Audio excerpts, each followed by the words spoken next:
I get to emergency room. The nurse lays me on the table and she poking around on my stomach and she's asking what my symptoms are.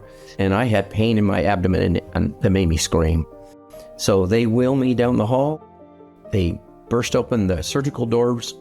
They slide me over from the gurney to the surgical table. And before they put a mask on me, before they give me anything in the IV, I look to my right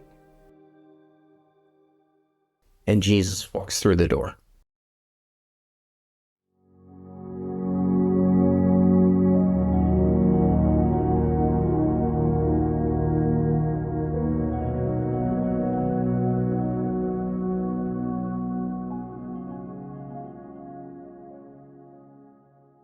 My name is Mike McKinsey. I was raised in Lodi, California. I was brought up in a Christian home. Just figured that was the way kind of everybody was raised. But I never really took my religion or God or Jesus really seriously. Got married, raised 4 kids in Central Valley in California. Raised them, tried to bring them to church as much as possible because I thought it was important for them. Just didn't really mean a lot to me. And I spent a good 40 years or so just going down that path. When my oldest son got married, we traveled about 5 hours away from our home. He got married in Ventura, California. And so we got there a couple days early. I played a little baseball with my 2 younger boys in the park and did a lot of, swinging of the baseball bat that I wasn't normally used to doing. And that night I started feeling sick and I thought, gosh, I feel like I'm getting the flu. Thursday, I started feeling a lot worse. We met the bride's family. We spent a lot of time with them, just seeing the sights, going out to dinner and stuff. Friday, we had the rehearsal dinner and by then I was really sick and I thought, gosh, something's wrong. So after the rehearsal dinner, my son, the one that was getting married, is in the medical field. And we were sitting at the hotel bar having a glass of wine, and he says, hey, did you have your appendix out? Because it sounds like you might have, your appendix might have ruptured.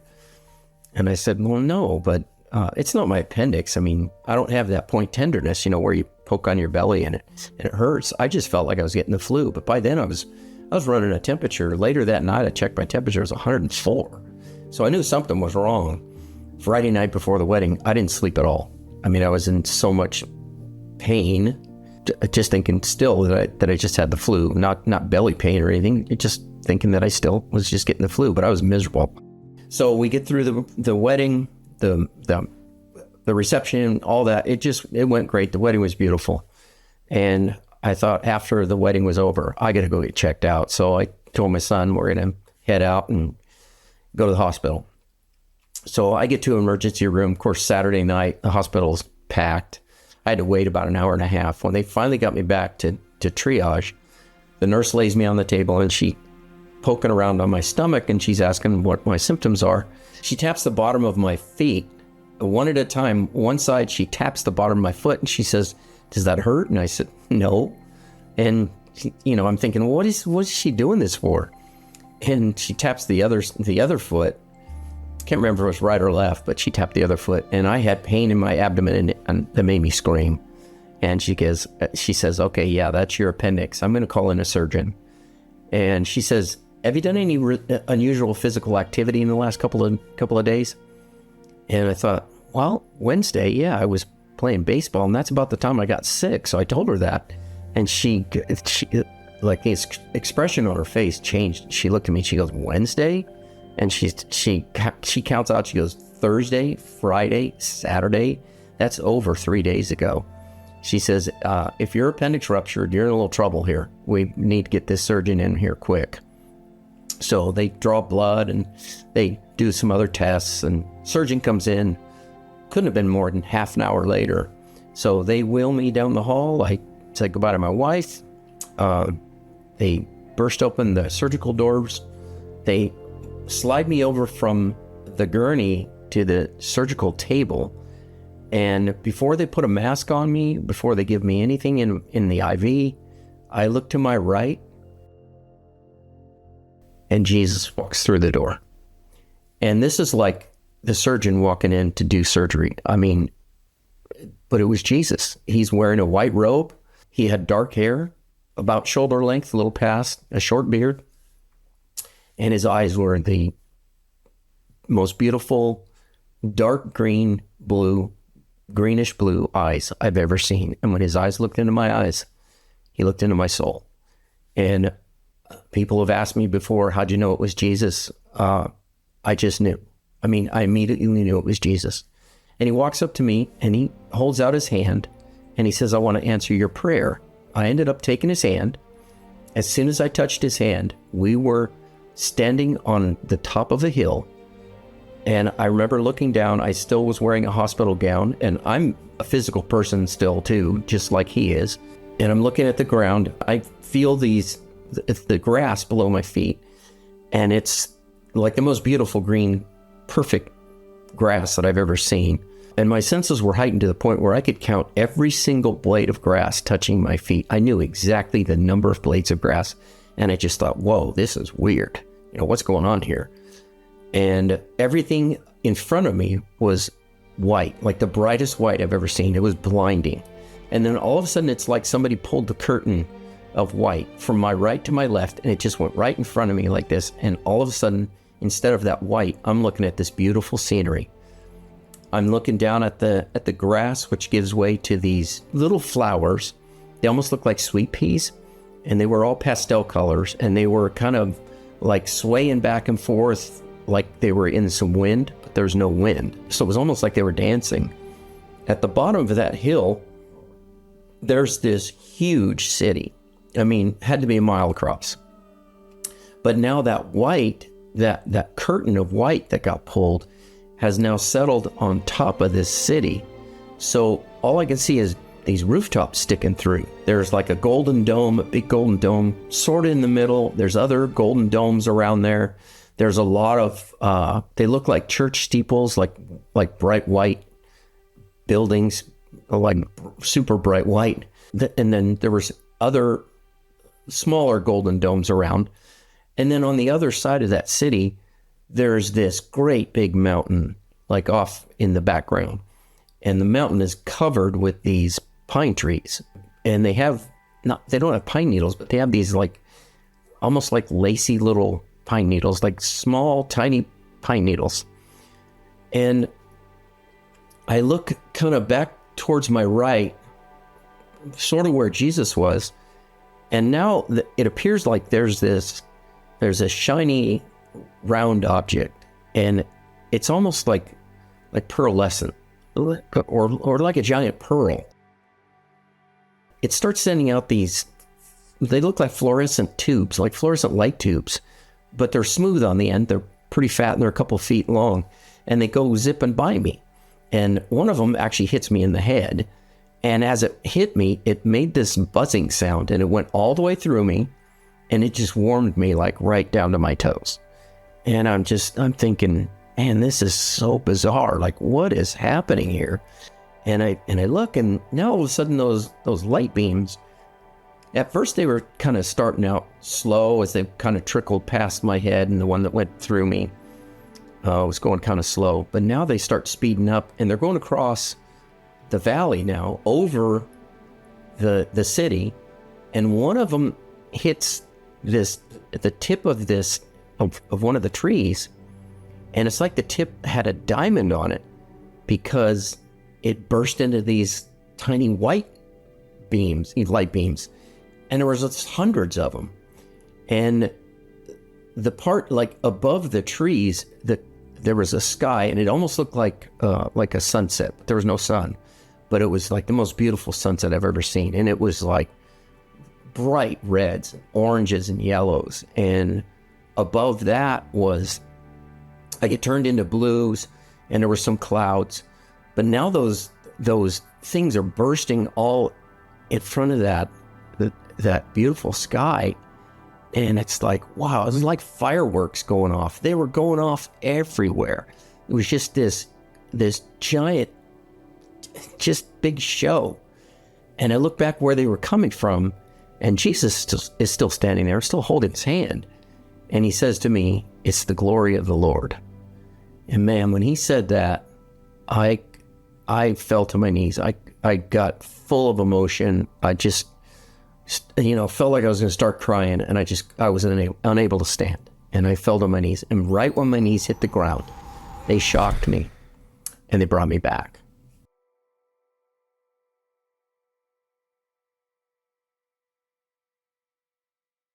I got a doctor leaning over me with a mask on his face, and he says, "Do you know your name?"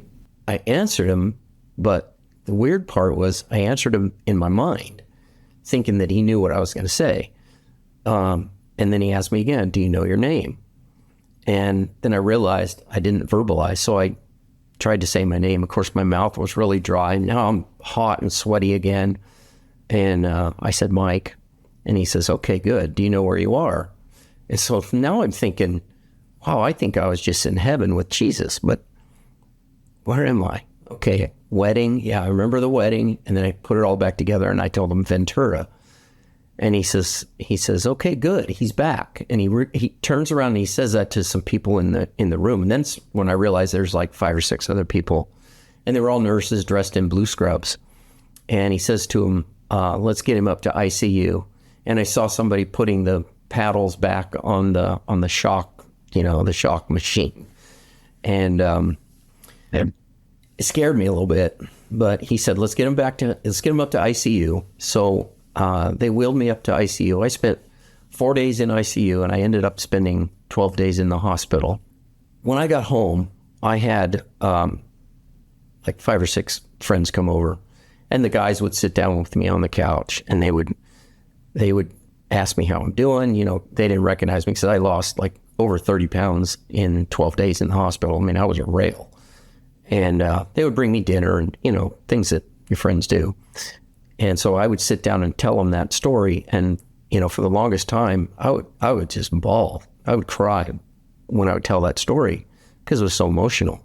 It actually took me 3 days to tell my wife because I would just break down and cry every time I'd start telling the story. And so while I'm telling them that story, they're crying right along with me. And then I told them the second part, and this part made me sound crazy.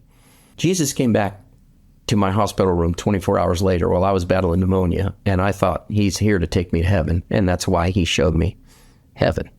When Jesus was in my hospital room, I had this 3-hour conversation with him. He's sitting at the end of my bed. I couldn't see him, but I knew he was there. And I had this 3-hour conversation with him. When I say a 3-hour conversation, I think a lot of people probably misunderstand that. I mean, he didn't come in and undo a scroll and start reading for 3 hours. He didn't tell me anything crazy about the world's going to end in 50 years or anything like that. It was pretty much all to do with my life and the things that he was calling me to do. He said, I'm going to be asking more of you. I didn't know how to take that, but I kept saying to him, is this real? Are you really here? Is this really happening? But this was so real and transported me to another place. It wasn't like I was seeing a ghost. I was touching a human being, a physical person. One of the things that Jesus told me when he had this 3-hour conversation is millions of people are going to hear our story. And I thought, in fact, I said, nope, you got the wrong guy. I'm not doing it. Sorry, not going to do it. I'm not talking to millions of people. Because if you think about it, like 20 years ago, if you wanted to talk to a bunch of people about Jesus, first of all, I was uncomfortable talking about Jesus anyway. But if you wanted to do that, you had to be Billy Graham. You had to fill up a football stadium full of people to talk to them all. Or go on TV. And I thought, that's not me. I'm not Billy Graham. I told Jesus that. I'm not doing it. I'm not Billy Graham. And he just kind of chuckled. And he talked to me a lot about things that were going to happen to me, valleys I was going to have to walk through. He said that he had approved all the bad stuff that was coming out. He said, first thing he said to me was, I had to get you flat on your back, away from all the distractions, so you could hear me. I got rid of some of the distractions. I changed jobs because that job was just too stressful. And I just tried to slow down and appreciate the things that I saw in that NDE. When I saw the flowers and the sunset and the sky, I thought, we live in a sinful, fallen world here on this earth, but boy, it's still just a beautiful place.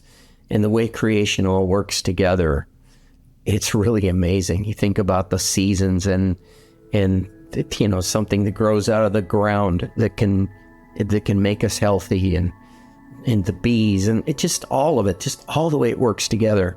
Man, what a creator we have to come up with this, to just make it all work so well together. Slow down, look around your life. I mean, there's so much beauty. We're all under stress, especially in my country, in the United States. There's so many distractions. We're all so busy. Everybody's trying to do the right thing. There's people raising kids. It's just such a stressful life. And trust me when I say it goes by in the blink of an eye, but just stop and smell the roses. That stupid cliche. I will do that now. I mean, I'll be walking through the grocery store and I'll stop and smell the roses. I'll look at all the different fruits and vegetables, and I'll grab my phone now and I'll go, wow, that's a weird looking piece of fruit. Where does that come from? And I'll check into that. And I just have this appreciation for God's beautiful creation here. I would say, man, that's important for everybody. Just slow down and just appreciate what God has given us, what God has built for us. Even in this, like I've said, a sinful, fallen world, we live under the curse of sin, but man, it's just such a cool place.